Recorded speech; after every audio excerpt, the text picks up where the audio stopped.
So good morning, good afternoon, good evening to everyone who has joined us for the second webinar of our global webinar series for 2022, which will be focusing on environmental sensitivity mapping for oil spill preparedness and response. So welcome to our newcomers, but also a warm welcome to people who have been following us on our webinar series. So I see some familiar faces. We now have over 125 people on the platform. So we're really looking forward to this very nice conversation that we're going to have today. Before we start, I will just have my colleague Bernice Opong to just give us a quick run through on the platform so that you are familiar with it. Bernice, please go ahead. Thank you, Marisol. Good morning, good afternoon, good evening. Once again, welcome to today's session. Please, on the platform, please check and see if your audio is working. If you have issues, write it in the chat box. Chat box is under the control panel. Just write if you have any technical issues. Please write it there. We'll come and help you to address it. We also have the presentation in PDF at the handout session, so you can download all of them, 3 of them there. And during the presentation, when you have any question contributions, please put them in the chat box. We will attend to it at the end of each presentation. Marisol will pick the questions and presenters will answer it. I'll hand over to Marisol to do the introduction of the speakers. Thank you. Thank you very much, Bernice. So yes, we'll be taking questions at the end of our presentation, so please feel free to post them on the questions box. Unfortunately, you cannot see all of the questions being posted, but I'll do my best to pick questions from the floor. So again, once again, a warm welcome. As I mentioned, that this is webinar 2 of our global webinar series, which is focused on oil spill preparedness and response, and which is really geared towards supporting and enabling countries to strengthen and develop their national oil spill contingency plans. So those of you who caught our first webinar, we focused on the legal policy frameworks. And for this webinar, we will focus on a much more sort of technical aspect, focused on environmental issues that related to oil spill preparedness and response, and that is related to environmental sensitivity mapping. As you know, even though globally oil spills, mega oil spills have been decreasing in the last half century, but at the same time, our shipping has increased globally. 90% of our trade is now taking place through shipping. So there are still high risk of shipping accidents and potential oil spills and other forms of acute pollution risk at sea. So it makes it even more important to continue to still strengthen oil spill preparedness and response. And an important component of that is to develop and integrate your environmental sensitivity map as part of your preparedness and response strategies. So today we'll focus specifically on that, and it's a real pleasure for me to be able to welcome a really nice host of panel speakers who will focus on various aspects of this subject, of this topic. So let me start by introducing Dr. Paul Krause, who is a marine ecology and toxicology expert, particularly related to the oil and gas industry. He has over 30 years of experience in this field. His expertise revolves around marine ecological issues, especially related to new project development and decommissioning within the oil and gas sector. He is currently a partner with Ramboll, which is located in Los Angeles, California. Dr. Krause, welcome. I'd like to introduce Ms. Diana Serrano, who is a program officer in the Nature Restored program in UNEP's WCMC, World Conservation Monitoring Center, based in Cambridge, UK. So welcome, Diana, to our panel. Diana's role in WCMC involves supporting public and private partners in accessing, interpreting, and applying biodiversity data for decision making, and her expertise is primarily in regards to marine spatial planning. Finally, last but not least, I would like to welcome Ms. Silje Berger, who is the Senior Advisor at the Norwegian Coastal Administration, where she has been working for 12 years as a Senior Advisor on environmental emergency response. Her main interests are on looking at environmental impacts, decision support tools, research and development with regards to oil spill response. So welcome to all of you to our panel.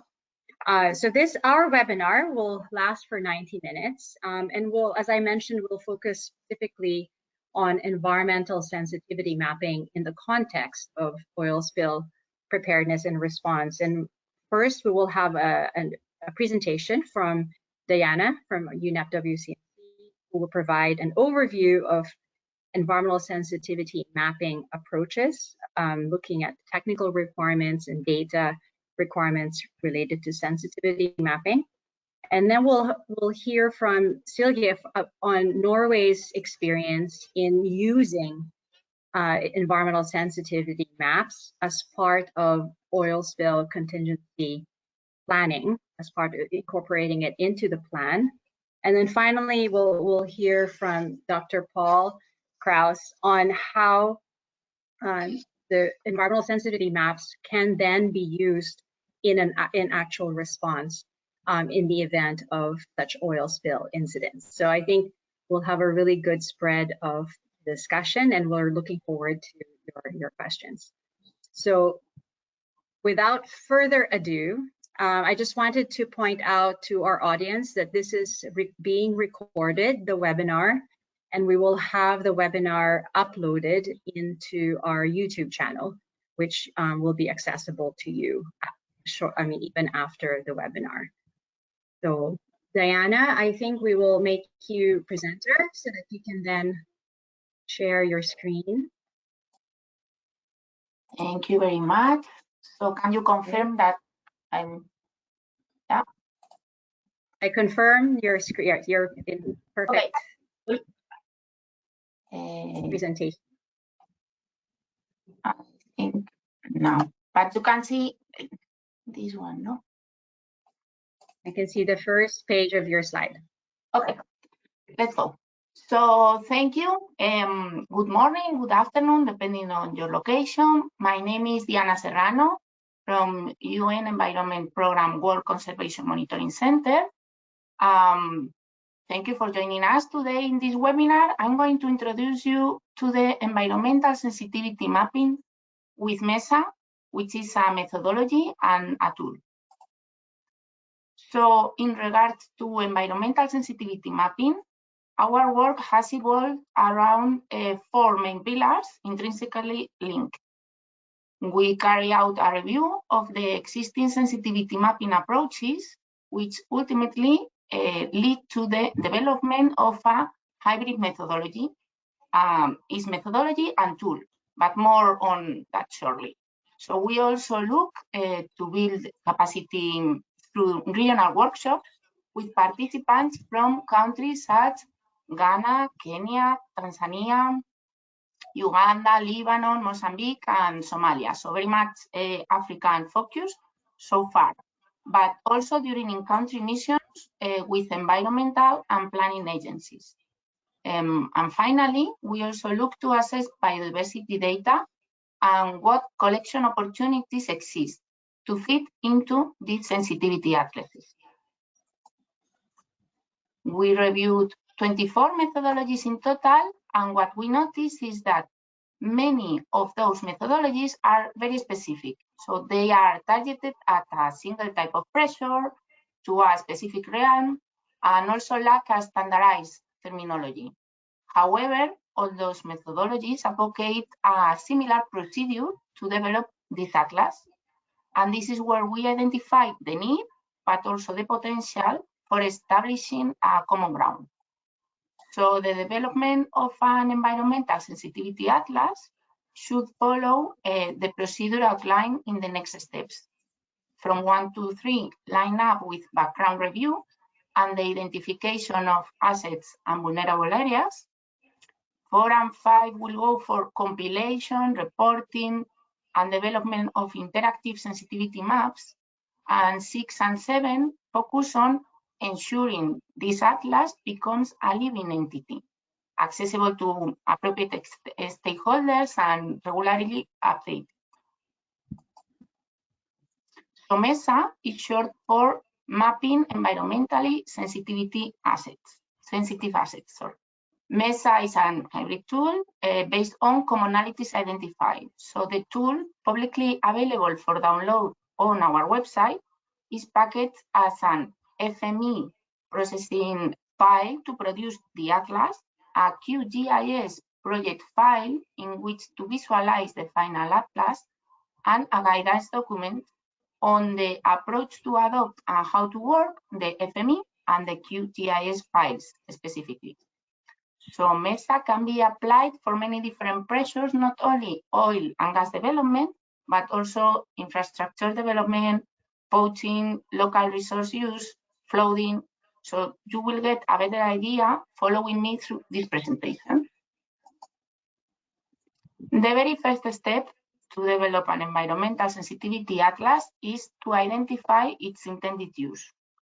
Environmental sensitivity maps are most commonly used for oil spill preparedness responses, but there are a number of other important uses beyond this emergency response planning, such as strategic level planning for development and conservation, as it will provide a more accurate picture of the environmental assets within a region. Project level spatial planning, for example, for a large-scale infrastructure development, or even project level monitoring to ensure the correct implementation of the mitigation measures mandated by environmental impact assessments and environmental permits. So different users are associated with each of those potential uses, but environmental sensitivity atlases provide decision makers with an understanding of their environmental, socioeconomic, and cultural assets in a given area. Next step in developing the environmental sensitivity atlas is to identify the source of pressures that will be looked at.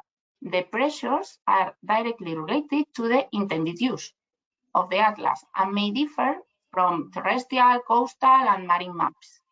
Now, of course, some of these pressures are not specific only to oil and gas and may be found for other developments. For example, habitat loss, habitat fragmentation will commonly be associated with any type of greenfield infrastructure. Oil spill, however, is very much associated with the intended use of the sensitivity atlas, oil and gas development.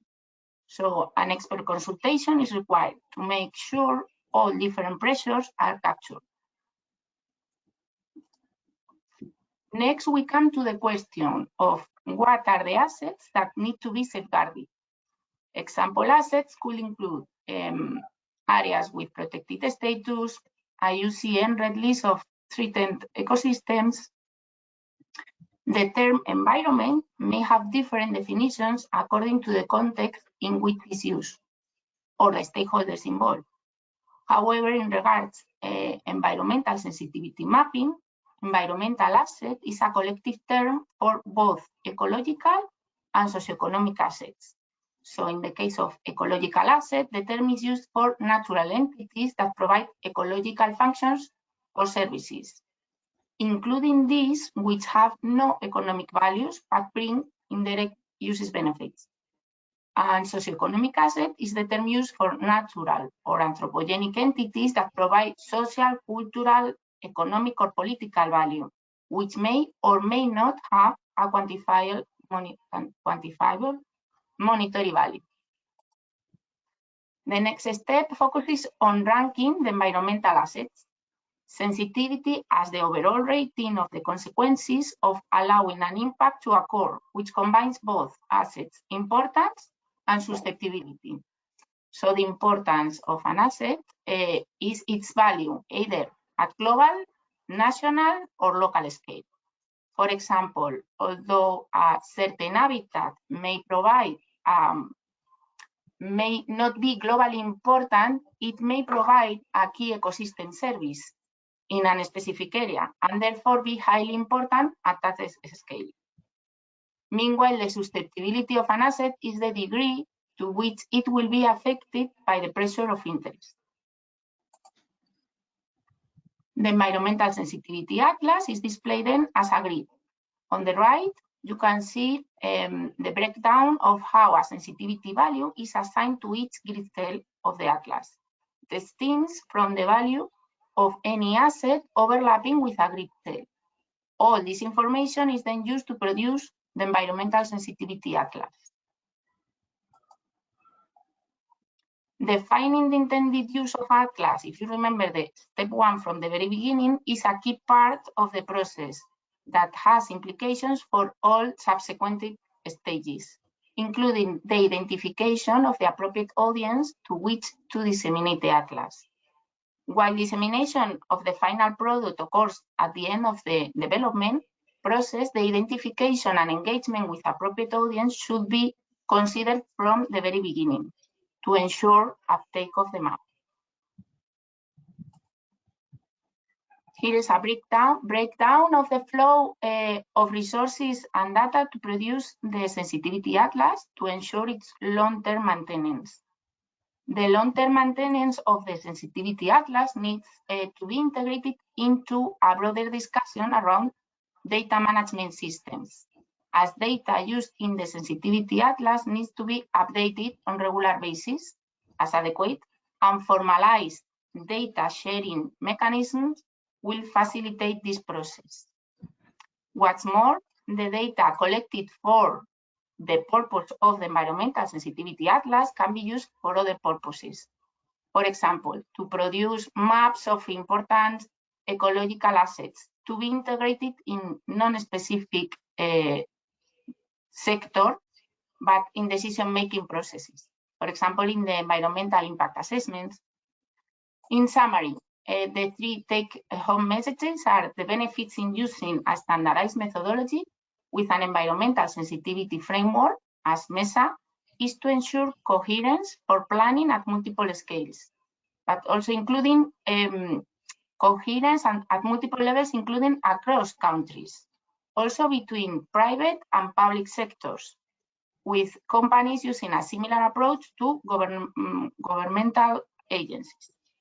In addition, MESA main advantage is to not being restricted to a specific pressure or realm. So involve all the pressures that you want to take into account. And my last message is it's important to know that a sensitivity atlas should be a living entity. So it's constantly able to update as new data becomes available. And with this slide, I have finished. So thank you very much. Marisol, Bernice, over to you. Thank you, Diana, for that very quick overview of what environmental sensitivity mapping is about and what goes into it. And just for your information, in the chat box in your platform, yes, we have shared some information already from UNEP WCMC. If you want to learn more about how to develop environmental sensitivity mapping, there's a tutorial which should be very interesting that you can look at on YouTube, and you can also feel free to share with your colleagues. So that gives a little bit more depth to what Diana has already presented. So thank you very much, Diana.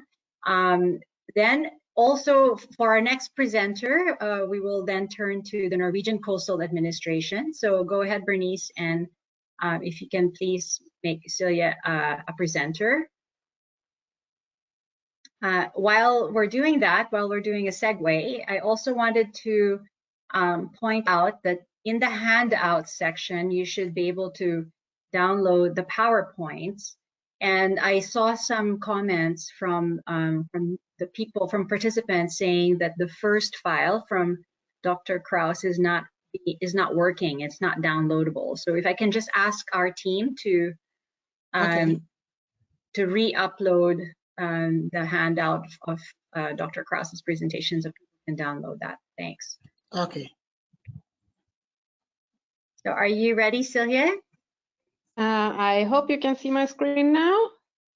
I can see your screen. You just have to make it on presentation mode, exactly. Yes. One moment, please.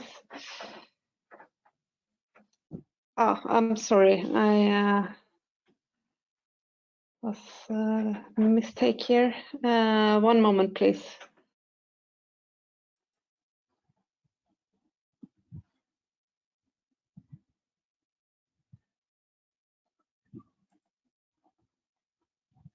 So I'll stop sharing your screen now. Hold on.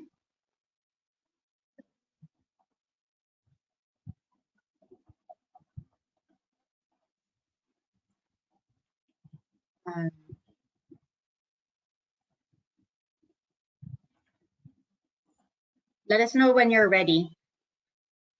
I'm ready. Okay.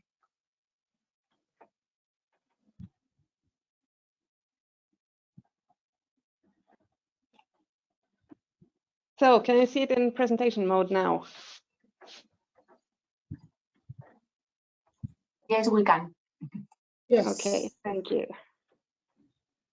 I'm sorry, I can't see it myself. So, yes, I will present to you an example from Norway. We've learned a little bit about the advantages of sensitivity mapping and the requirements, and I will show you how we use sensitivity maps in our oil spill preparedness and response. So first of all, it's important to include the environmental considerations in the decision making in order to minimize the environmental impacts once you have an oil spill. And the priority maps, they are used as a tool to select areas of special importance for priority, as the name implies. First of all, in response operations, but we can also use them for special protection areas in the pre-planning phase. So I will focus on the second part now, and Paul will talk more about operations later on. Okay, so at the Norwegian Coastal Administration, we are responsible for oil spill response, but the data we use for priorities and for environmental considerations is delivered by the Norwegian Environment Agency. And I will show you how we use their data. This data is collected for different purposes, but environmental monitoring is necessary for a lot of different processes.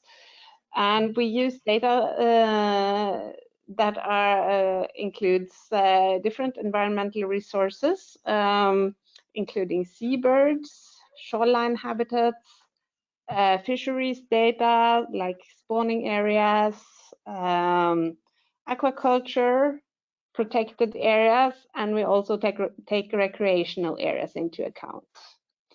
And of course, the sensitivity or the vulnerability of the resources is not constant throughout the year. So where we have data, we also take the seasonal variations into account. Based on all these input data sets, the priority is calculated, and that is the process that is automatized. So when the input data sets are updated, the calculation will be done again. And as I said, the input data is not specific for spill response or for any type of pressure. It's basic environmental data from monitoring. But the priority is specific, and it is specific to oil spill response. And there are four basic principles that are considered when the priority is calculated. It is whether the environmental resource is a natural resource. Does it belong there or is it an introduced resource? Is it replaceable? Like aquaculture would be an example of a replaceable resource in contrast to a native fish stock. The conservation value is considered, and also the vulnerability for oil pollution. And based on a score on these 4 criteria, the priority is set. So a resource that has a high score on all these questions will have a high priority. And the priority is divided into 5 categories from A to E, where A is the highest priority. The data is displayed as a layer in a web map, and it is on a gridded basis. So we have 2 different grids. One is 250-meter resolution, and one is 1,000-meter resolution. But I will show you on this example the 250-meter grid. So what you can see here are the areas in the selected area with the highest priority. In these red squares, they have calculated an A value, so it means it has a maximum score on all the points that I showed you before. We can add on to the B priorities, the C priorities, D priorities, and E priorities. So this gives us a good idea on which area is the most important. But of course, we also want to know why this area is important. So it is possible to click on each of the squares and have a list of what are the resources that are present and what is the reason that this particular square has a very high score. So we can dig into the details. And this is unfortunately all in Norwegian, but we can see that there are 2 specific bird species that are resulting in a high priority. But this is also a conservation area and so on. So there are a lot of environmental resources that are important in this area. Okay, but for planning purposes, it's also important to know if there is an area where there are a lot of resources that are concentrated, like if there are a habitat which is the home to a lot of endangered species, for instance, then we will have a high score in terms of the numbers of resources.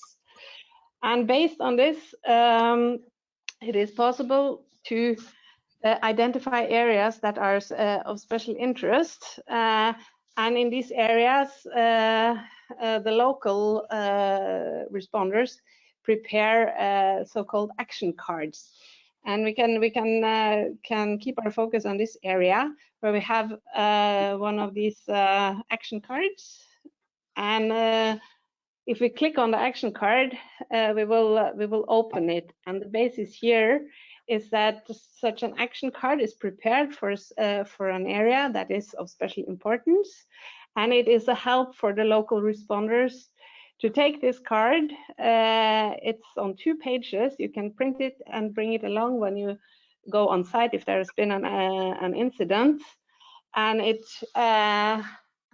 has one part with a map showing where it is, but also more details of the area. And we can see here, there are also included some photographs like these seaweeds here. They are important feeding grounds for birds. So that's why they are highlighted in this map.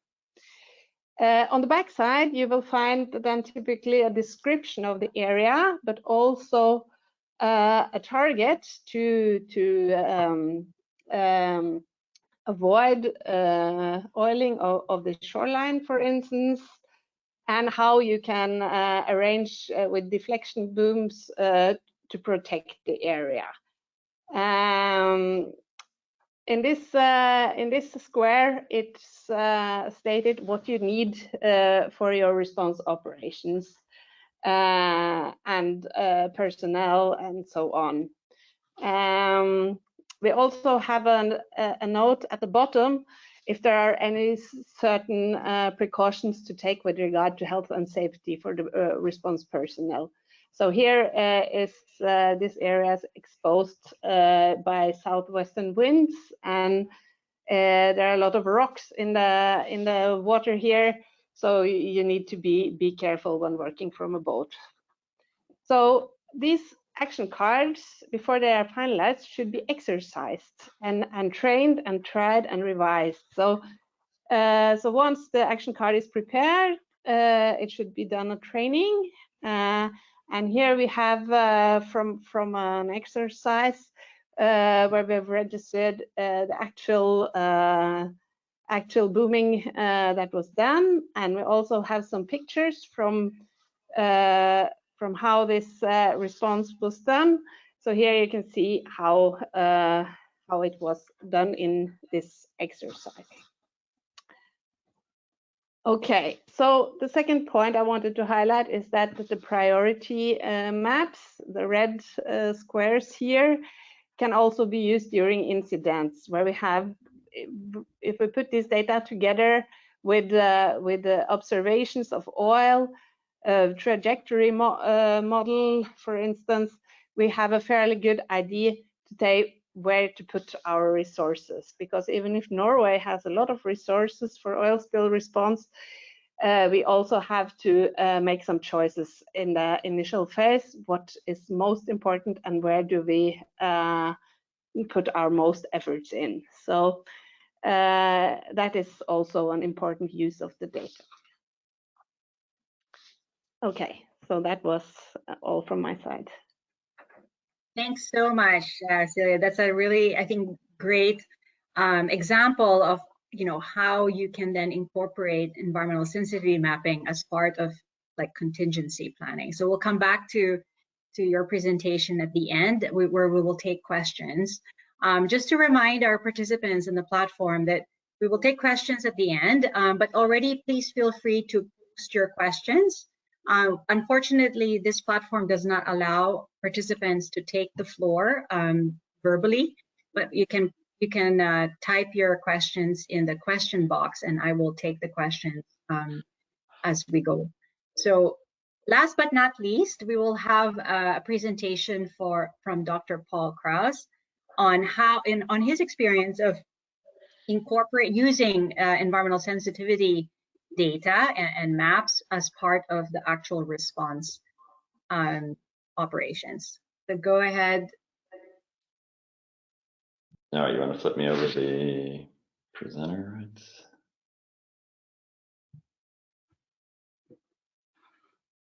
There we go.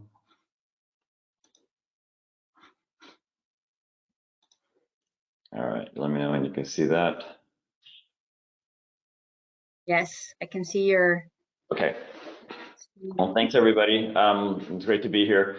So we've heard a little bit about how you actually go about building the map and then ultimately being able to use that and developing it into a platform that can be used. What I'm going to talk a little bit about is how to utilize those maps in spill response, and how do we actually use them when we're responding to a spill, and how do we actually use them when we're planning for a spill, as you heard a little bit in the previous talk.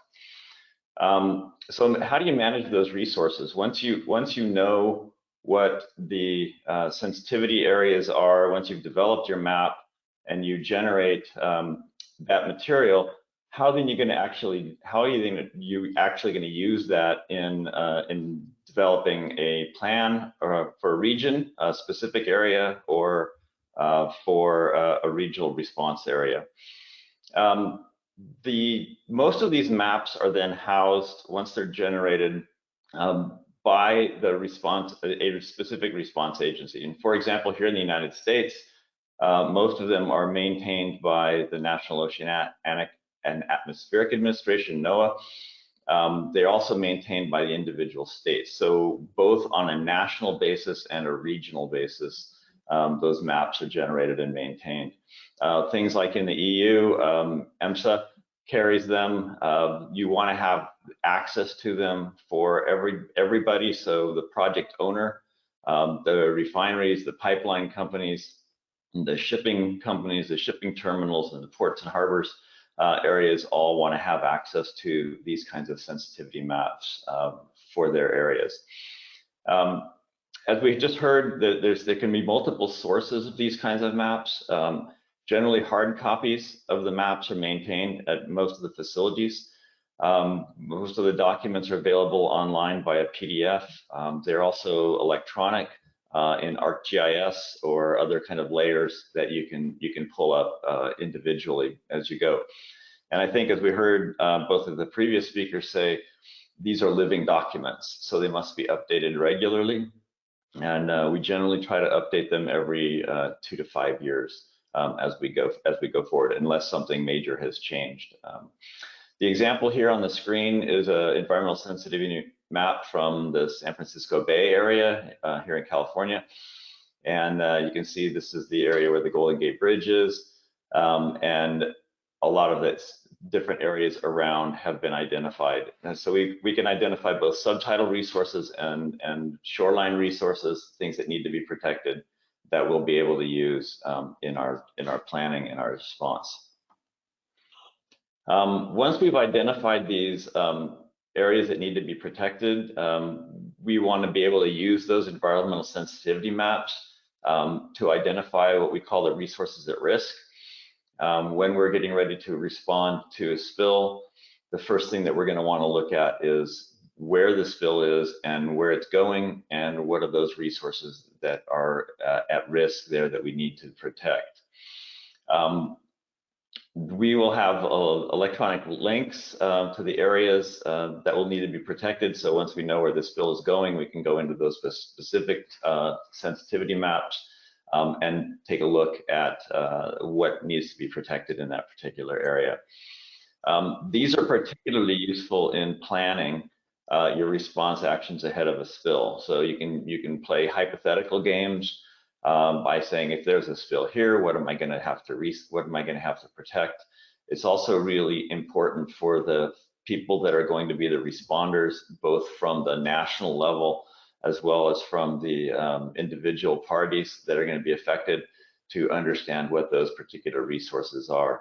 I think it's also important that those stakeholders have a say in what goes into those maps as we go through. So outreach to the individual groups is really important throughout this entire process. The maps are often used during drills. This is an example photograph from the US EPA during a spill drill, where we've actually gone out in the field and looked at resources that may need to be protected, and how would you protect specific areas. They're primarily used by the first responders during a spill. When we're actually responding to a spill, they provide a really quick snapshot of areas that need to be addressed first in the spill. And our shoreline cleanup and assessment technique teams, the SCAT teams that go out, these are individual groups of responders that will go out into specific areas and take a look at both the conditions before the oil gets onto the beach or into an area, and the areas once it does get on the beach and into the area. This is an example of one of the resources at risk maps from Santa Barbara, California. If you're not familiar with Santa Barbara, it's in the Southern California area, and there's a lot of oil and gas operations offshore. So we have a tendency to want to know exactly what's going on the shoreline. These maps are updated quite frequently because there is a lot of oil and gas activity offshore. So again, that frequency of updating your resources at risk maps has a lot to do with what the probability of getting a spill in a specific area. These maps were used about 3 years ago when we had a pipeline spill in this particular area, and we were able to then identify what resources we need to make sure that we protected, and then how best to protect them in that particular area. So as you can see along the shoreline here, we have different areas that show where there's access points available. You need to know how you can get down onto the beach, how easy it's going to be to access in specific areas. What kinds of resources are they protected? Resources like in the red boxes, or are they just resources where we have organism activity? What kind of animals there are, what kind of areas are. Most of these maps are interactive. Again, similar to what Silje showed you. You can click on them and get to some of the detailed resources as you go. What do we do with all of those sensitivity maps? They generally go into a document called an area contingency plan.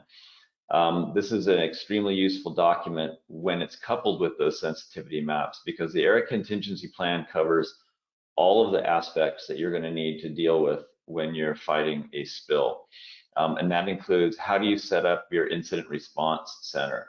Where's the command center need to be? What's the best access point for that? How will you set up the command and control program within the incident response center?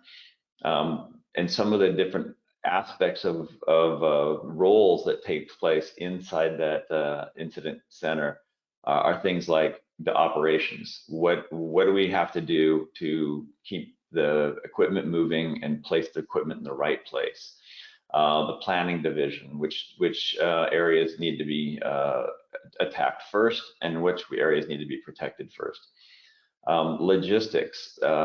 This is a team that's very, very important to use to understand sort of how do you actually go out and move things around. And then there's finance, and what do you do with the waste? And I think that as an environmental biologist and an ecologist, the environmental section is my favorite. So when I tend to get involved with a lot, and sort of how do we protect those particular areas. This image here is the breakdown of the area contingency plan for the state of California. As you can see, there are 6 different sub-plans within there, because depending on your area and how big of a space you need to protect, you might have multiple zones that you need to protect. Southern California is very different than Northern California in terms of resources and accessibility to the coastline.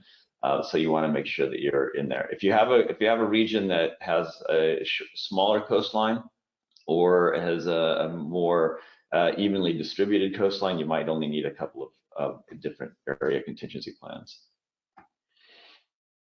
Okay, so once we have all of that, we want to start to design how are we going to actually do a response should there be a spill in a particular area.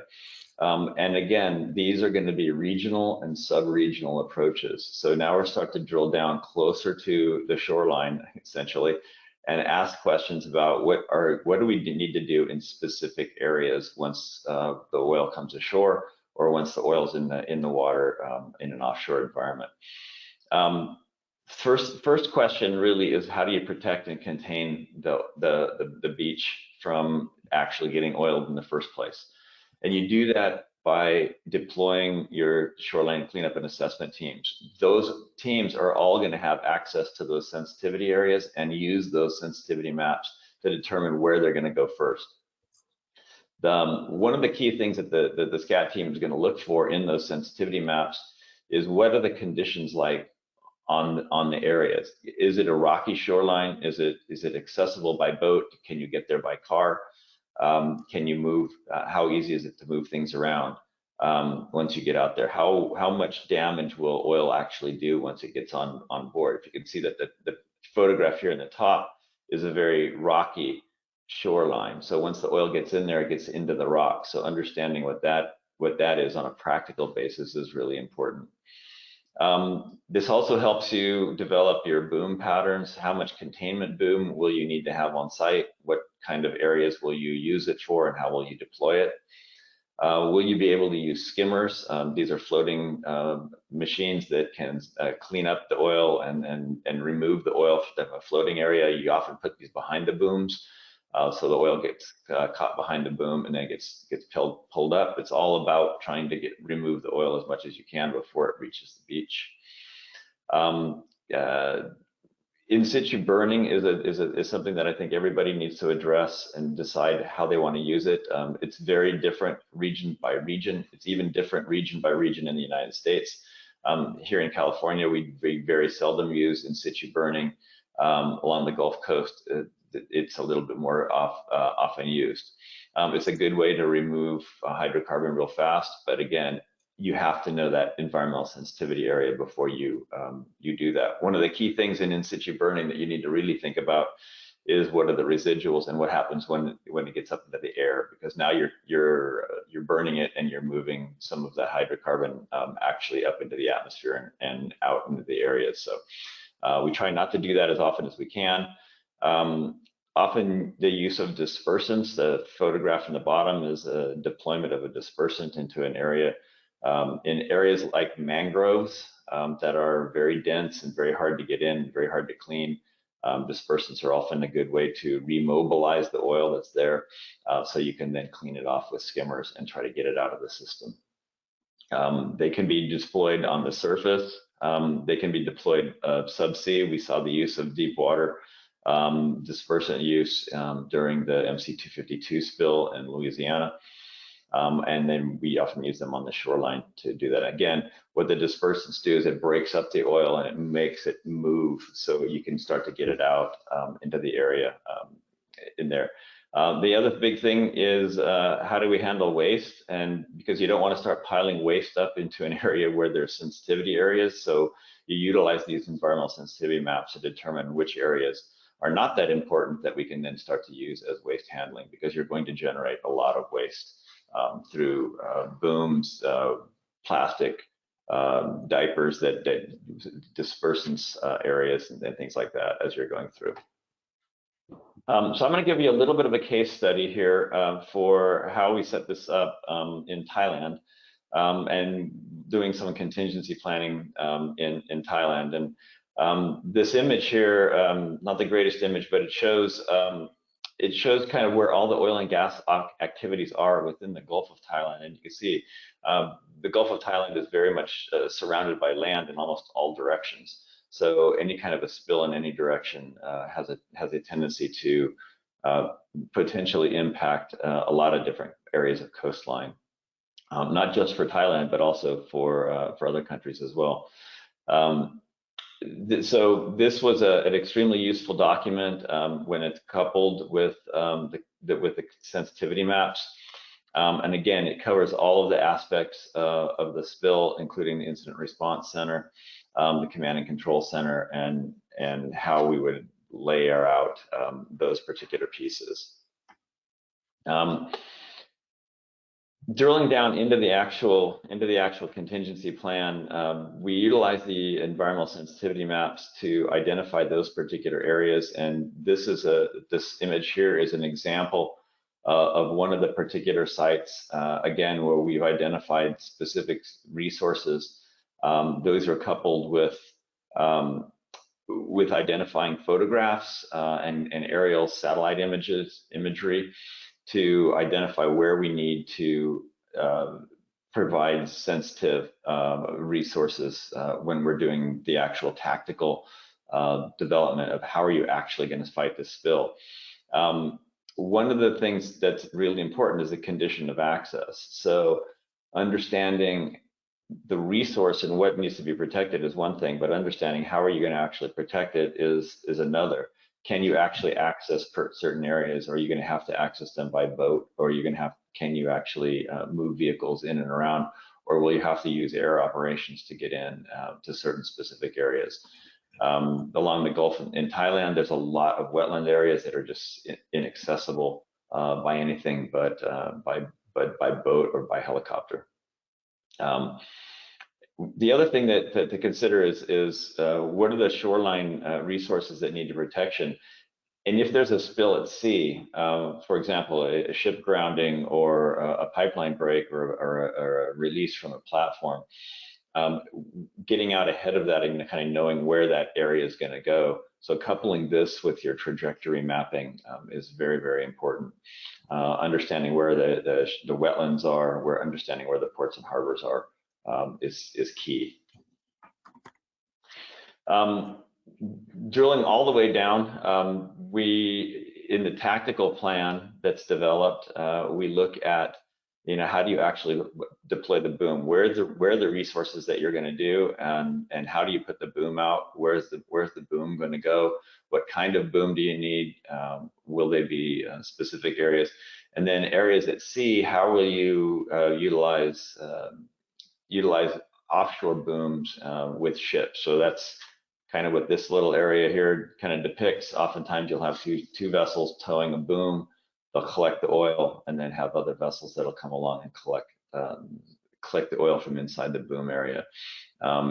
So understanding sort of how you're going to do all of these particular areas and what are you going to do to try to set things off.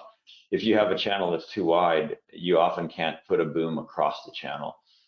So you have to have containment booms set up. So you'll have pockets. You're basically trying to create pockets that will collect the oil in specific areas and try to keep it away from your sensitive spots that you need to have.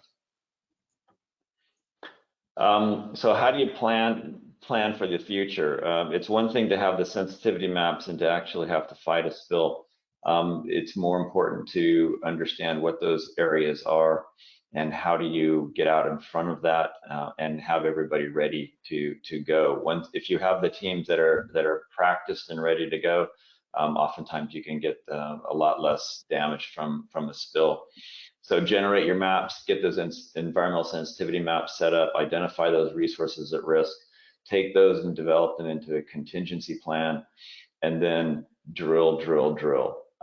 These are practice runs. This is a photograph from a drill that I took part in about 2 weeks ago here in San Diego, California, where we brought everybody into an incident command center and ran a hypothetical spill that went through. So everybody within the command center was in various elements, and we ran a hypothetical spill.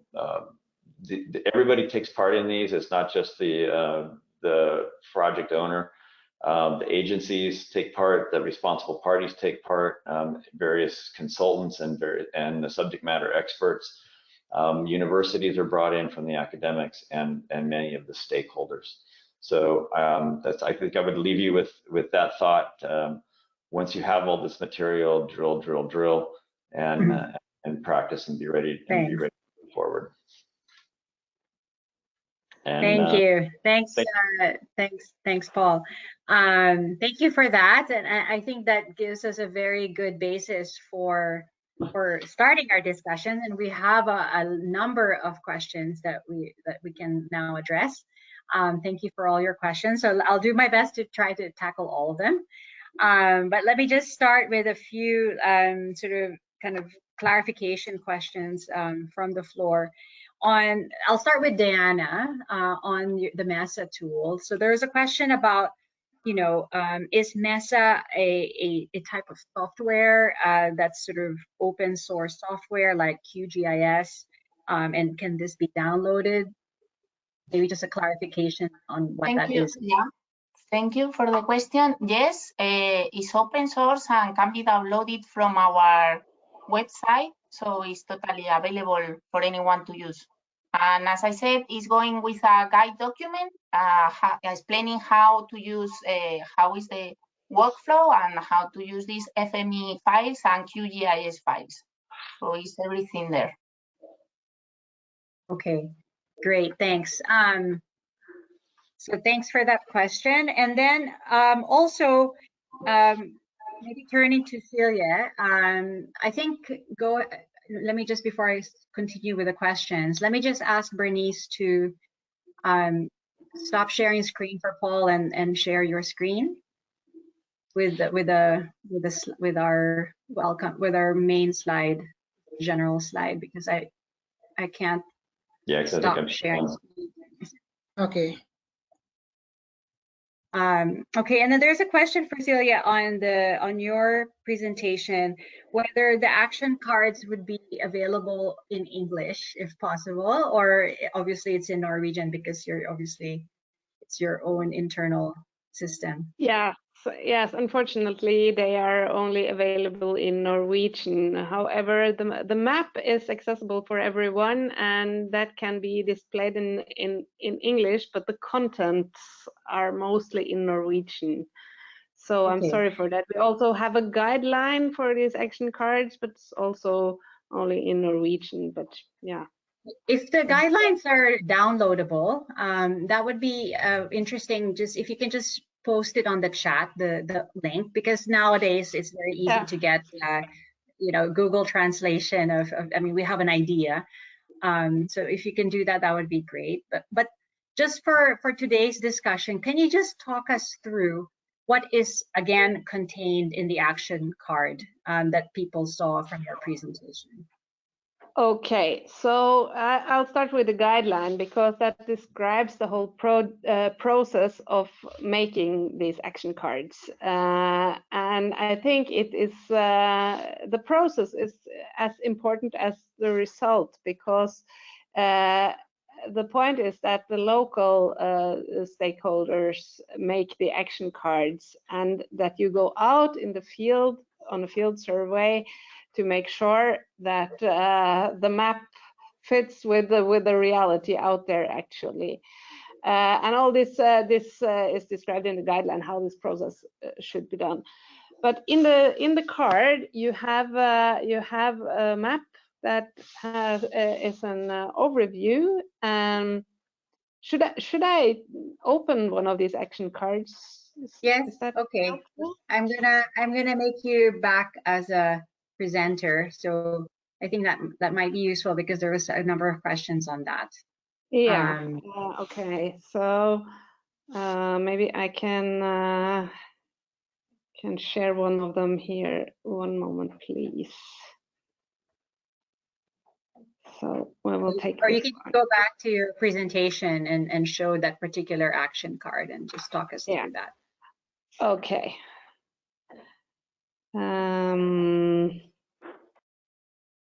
Is it sharing now? You have to accept. Okay.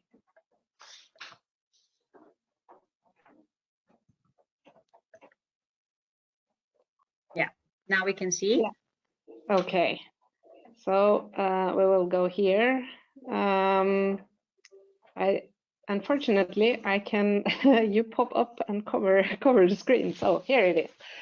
Yeah, on one side there is a quite detailed map. It's an aerial photo of the area, and we have also a map, an overview map to show where it is. And there might also be some additional information in this map. It's not in this example, but we have the possibility, when you do the field survey, you can take pictures of important features like these seaweeds, as an example here. You have suggestions for where you can put your booms, and you have also suggestions of where the booms can be moored. In this case, it is just suggestions, but in some cases we also have pre-planned where there are already moorings in place in particular areas. So there are moorings there that can be used actually, and they would also be indicated in the action card. We could also have, like Paul mentioned, places for waste stations, or where you can stage your equipment, and accessibility routes. So this is quite a simple example, but I think it shows the basic principle, but there are some more features that could be added as well. And on the back side, you have the municipality, and when the card was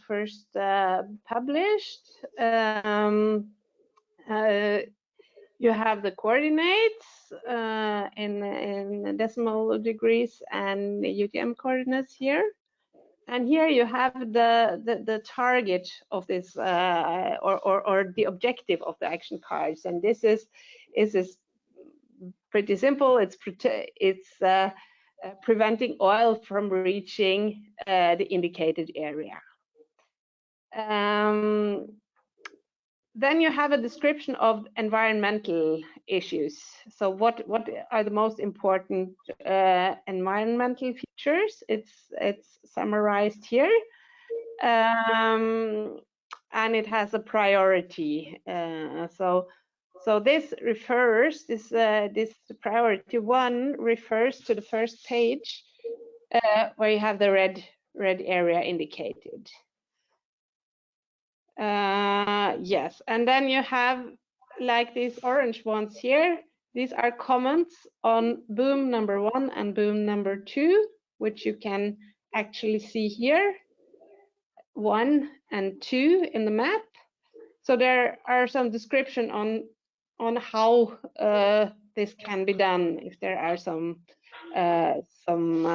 special considerations, and it's also a length here. So this is like 250 meters, then you know what equipment is needed, and that is summarized in this here, which is equipment and personnel needed to implement the action card.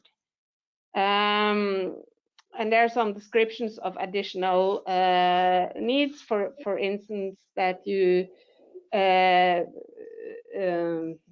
that you need to have a boat, or that there are alternative configurations could be in the description, because if you have a wind from a certain direction, you might need to modify your pre-planned response. And that is also specified here.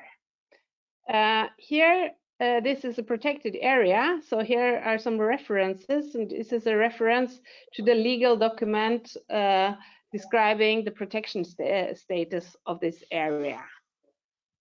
And last but not least, the red one here is about the safety of the responders. So it says here what kind of protectional equipment you would need. It says you should work in a group, minimum 2 people from a boat, difficulties during stormy weather, a lot of stones or rocks in the water here. So there are some special cautions if you are working from a small working boat. So that is basically it. And then there is a general note down here describing what the purpose of the action card is, and what it should be used for and what it should not be used for. Great. So thanks very much for elaborating on that, because we had a number of questions on the action cards, and it's very similar to what I guess it's also referred to as like the tactical plan that Paul was referring to. Of course, there are different ways you can do this, but I think this is just a good example of how you can communicate a lot of information in 2 pages and visually, right? You know, you can communicate many things in a very concise way, using the map as a basis for talking about, you know, already what can be done in order to protect the sensitive area environment, but also even commenting on considerations for personnel and the type of environment that they will be encountering. So, and the type of equipment that they might need to prevent the oil from spreading. So I think this is really a really good example, and I'm sure there are many examples as well that are out there, but it should give you an idea of what can develop for your respective countries in your respective contingency plans. Now I have actually, I mean, there's a lot of questions actually. So let me just turn to, you know, maybe Paul can start, and then Silje can also then jump in as well. But, you know, how do you do when you're trying to model the oil spill? as part of the action cards or the tactical planning. What is the best way of doing this? What are some of the approaches that you take to model oil spill behavior and trajectories? Okay, yeah, that's a very good question, because one of the things you're going to need to know is where's the oil going and what's going to happen to it. So understanding the first part is to really understand what has been spilled. If it's crude oil, or if it's a hydrate, or if it's a chemical, all will have different properties. The specific gravity, the density, the volatility will all factor into where that oil is going to go. Then there are some very good trajectory models that are done. There are a number of different companies, and a lot of the oil and gas firms have in-house trajectory models that they can use. The NOAA group here in the United States with the US EPA have a very good map called Oil Map that you can use to ask that question: what's going to happen to the oil once it's released? There are a number of different modeling teams. Sintef in Norway is fantastic for being able to ask those kinds of questions about the models. But all of the input data goes into it. It takes into account the waves, the ocean currents, the current conditions for temperature, how warm is it outside. If you're in the tropics, it's very different than if you're in the Arctic regions, for how hydrocarbon will move around once it's there. So you can ask questions. The model will answer questions about what's going to happen tomorrow. What do we think is going to happen in a week? So you can reach out and ask forward-looking questions with those models to get out there. But the oil trajectory maps and oil trajectory models are fairly easy to access and get the right input data for it. So do you know of any, let's say, open source online tools for this, Paul? Because some of the countries who are calling in may not have, so much capacity or resources. And yeah, what would you say to some of the countries who don't have that many, who have limited resources? Yeah, I think the EU and also the US on the NOAA website, you can get access to their oil trajectory maps with a fairly easy interface to get into it and give you some of that information. If you can give us the online the web link for that, Paul, that would be, I think, useful for our audience. Thank you so much. And then Silje, just also when you get a chance, if you can also share us the link to the guidelines for the action cards, even if it's in Norwegian. I'm sure our participants will be resourceful enough to find an English translation once we have the document.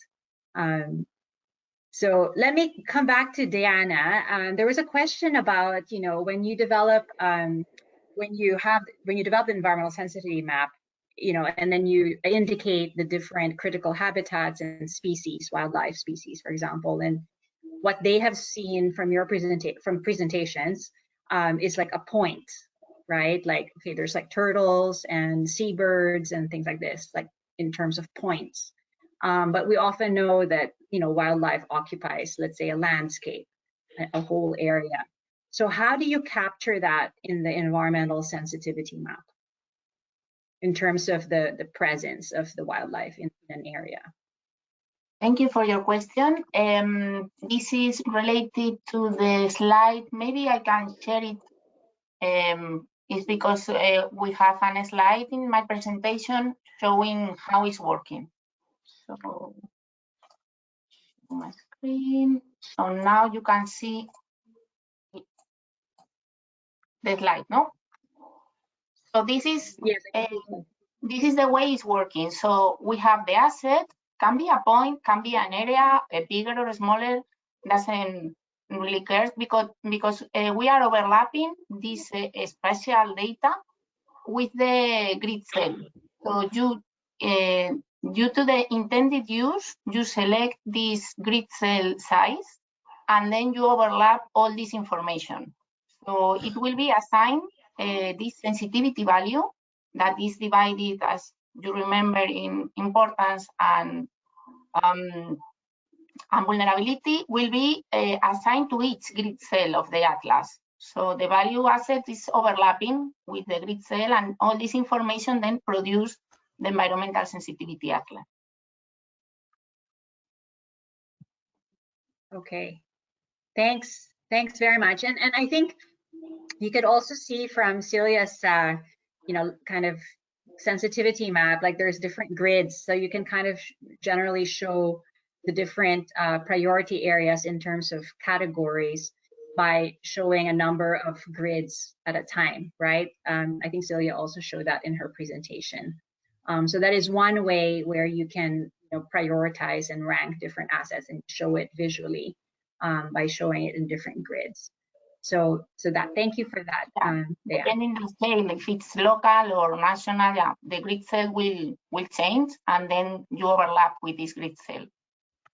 And also the type of resolution, like level of resolution, will, can help also indicate. Okay, so thanks for that. Then if maybe we just shift towards being able to anticipate, there was a question of what can be done to protect the resources at risk during an oil spill incident.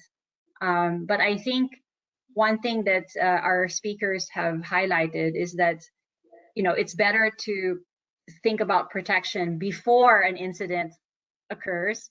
And I found it really interesting how you talked about these action cards and tactical plans where you try to think of different scenarios and already anticipate what would be needed in terms of protection and equipment and personnel in certain areas, critical habitat areas.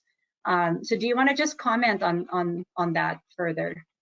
Yeah, I think that one of the key things to having that tactical plan gives you an idea of how much material you're going to need to have to protect specific areas. So how much boom should you have on hand, and where would you want to place it? So if there is a spill, you can actually access that relatively quickly. Having those shoreline cleanup and assessment teams, the SCAT teams ready to go when they actually have a spill is really important, because they can get out into an area and determine what's on the beach. If you know the oil's coming towards the beach because your trajectory modeling is showing you that the oil's about to hit the beach in the next 24 hours or 2 days or whatever, you can go out and take a look at that beach, and you might be able to do some actions on the beach ahead of time before the oil gets there to help be able to make it easier to clean up when it does reach the beach. So for example, removing driftwood where the oil might get really caught up in. So if you can clean the beach off and get it ready, that's going to be really helpful. Silje, you want to just add to that from your perspective? Yes, and I think when making these plans and training the plans, that gives you valuable experience in terms of, is what we have thought is the right way, is it actually achievable? Is it possible to do this? Do we have the equipment? Would it even be possible to deploy it, and so on? So I think there's a lot of work in making a simple plan, because also in terms of the sensitivity maps, to prepare the data in advance, to make it so simple to understand that you actually are able to use it during a spill response. That is actually a lot of work to simplify things. Yeah, that's one of the great advantages of that action card that Silje showed, and the tactical plans of having hard copies of those ready to go for the teams, because not everybody's going to have internet access out in a wetland. If you're trying to protect an area, you want to have hard copies and be ready to deploy those with the folks, to plan on not having internet access or cell phone access in certain places. And I think one message that came across on both of your presentations is that you need to practice it. Like it's not just developing the action card or the tactical plan, but you actually have to practice it in order to be able to know whether it's effective and what is the most effective way to actually plan for this. So I think that, again, it's, the exercises are key to this planning and how to use the environmental sensitivity maps as part of the response planning and response operations itself. So I think this is something that has come across quite strongly as well in your presentation. There are a number of questions from the floor that actually focus already on the how to protect the environmental critical habitats in the event of an oil spill. And actually, we will address that in webinar 3, in our next webinar. So here we're just really focusing on sensitivity mapping, but I just wanted then to draw from the knowledge and expertise of our panelists on the methods of assessing environmental damage or environmental impacts, taking into account, the environmental sensitivities and critical habitats that we have. What are some of these damage assessment methods that you know of?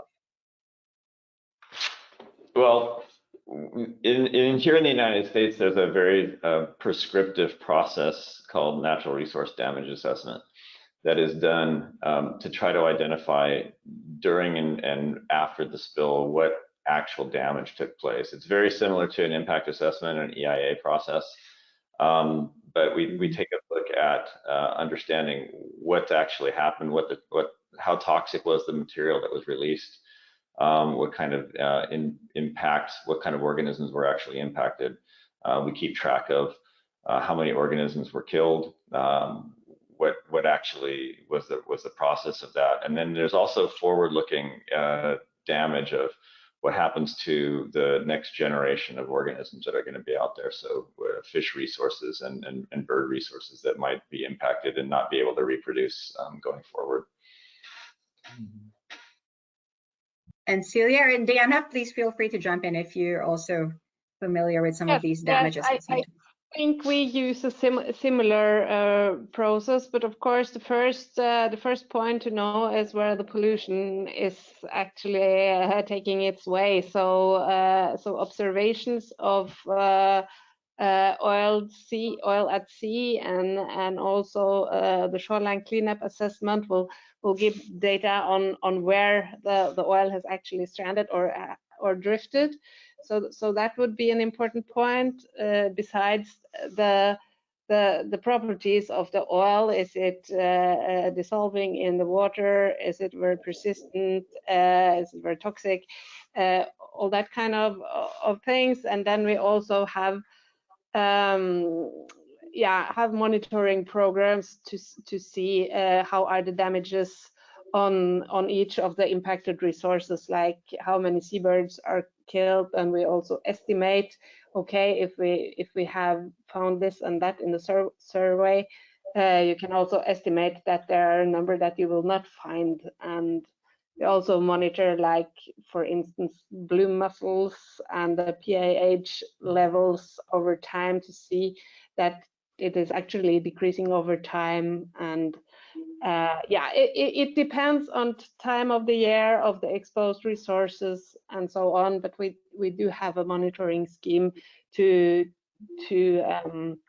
see both the short and the long-term consequences, definitely.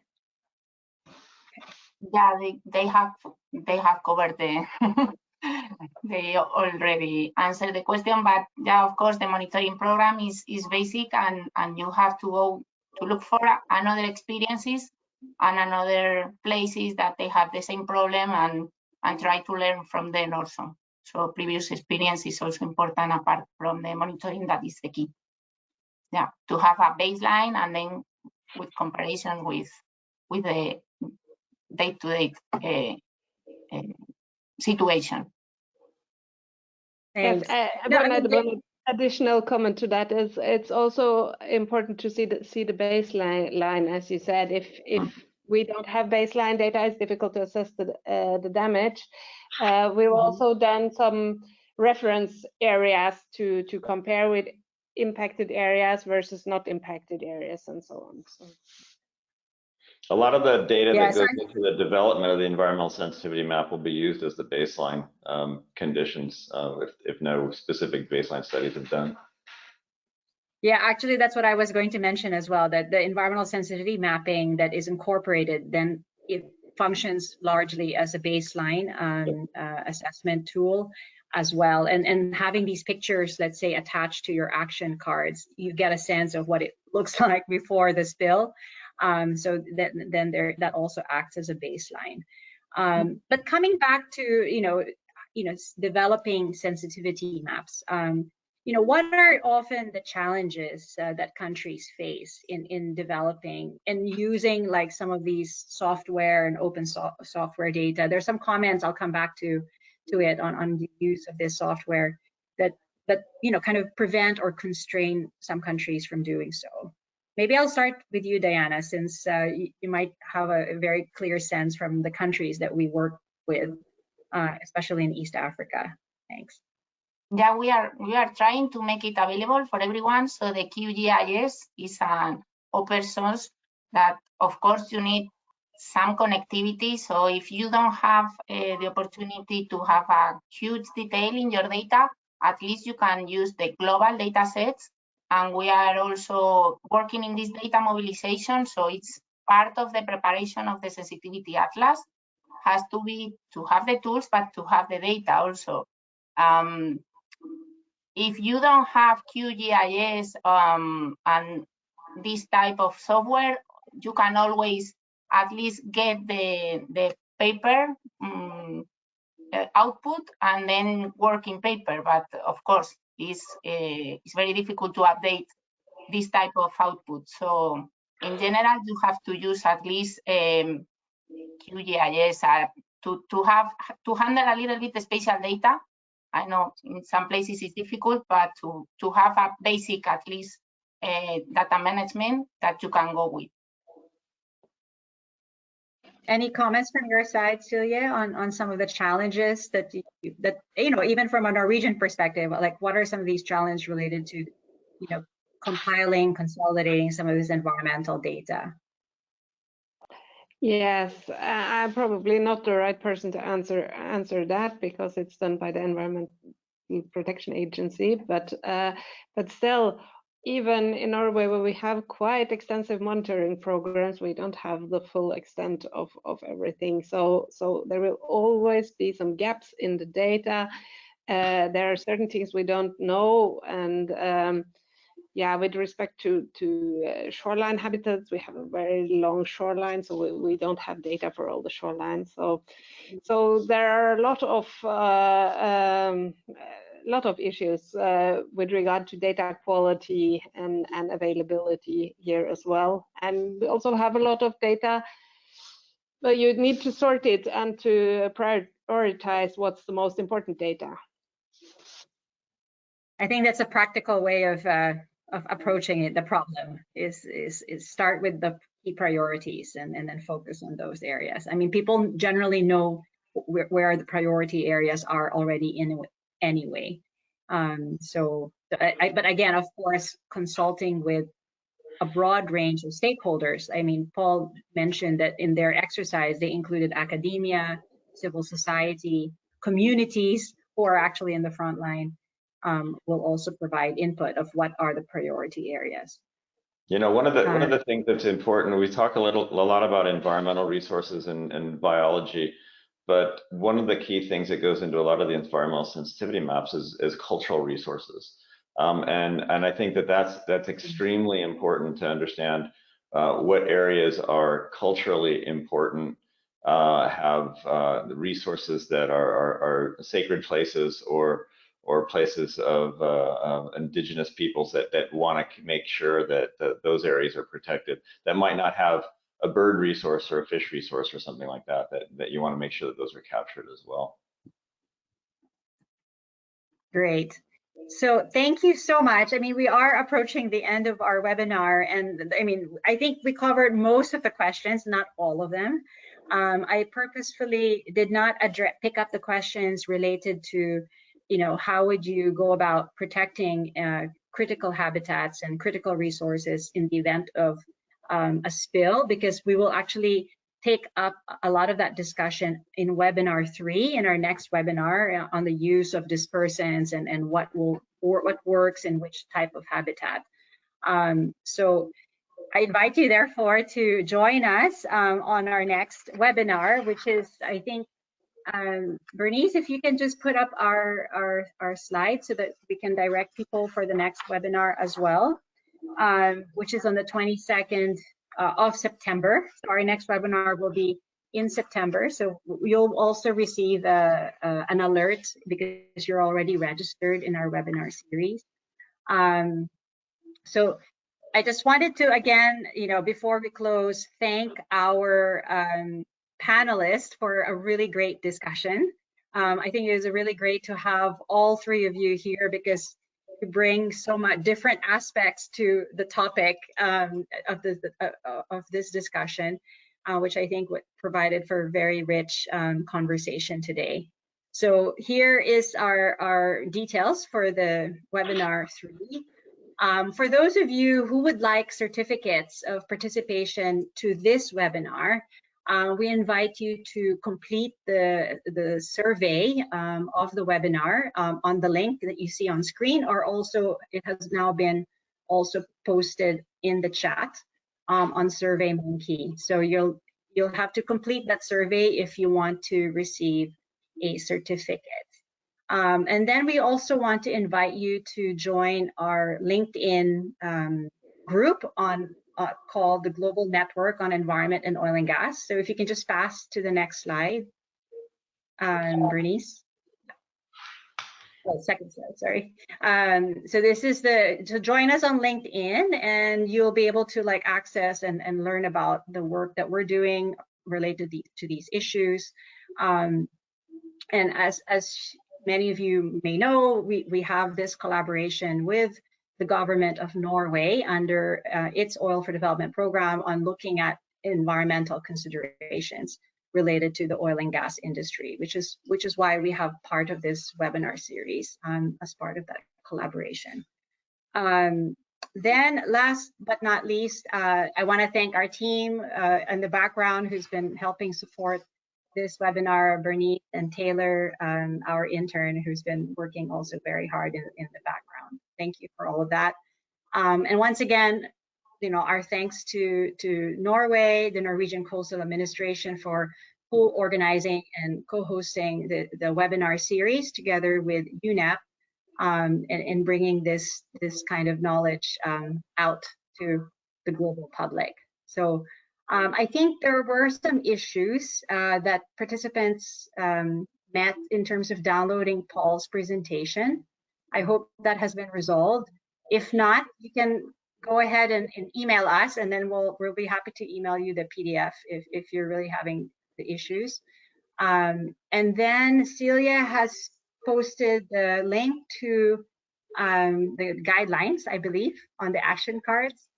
And Paul will share with us shortly, or if not, we'll be able to share it with you, the access links to the oil spill trajectory open source tools.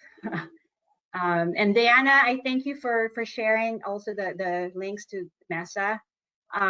Now, if some of the links are not working, try again. Maybe it's like an internet issue, but if not, email us and we'll try to address your concern.